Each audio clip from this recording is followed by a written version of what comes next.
Ko'rins, bugun sevgi azobida yomon yondim.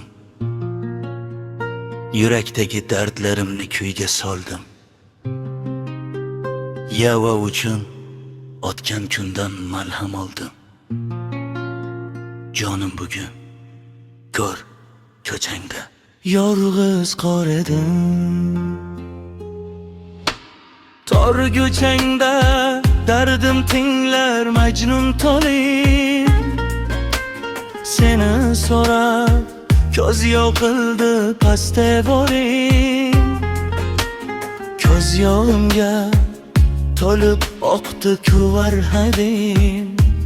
Jonim bugun tor ko'changda yolg'iz qoldim. Devor va bir bo'g'ingga zo'r edim. Erkalanib kuluvlaring o'ylab bo'ylab. Aytilguncha yor umid bor edim. Qaytdim bugun to'yxonangni bo'ylab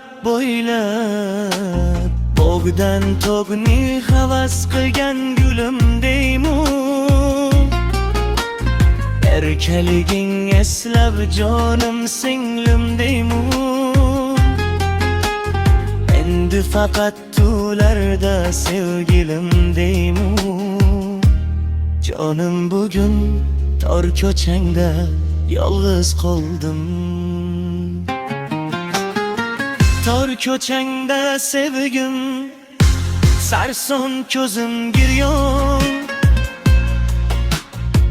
Qoldim yorim ko'chib seni suratimni.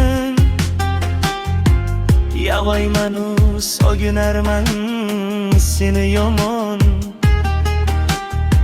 Ne kuylarga solib ketding muhratimni.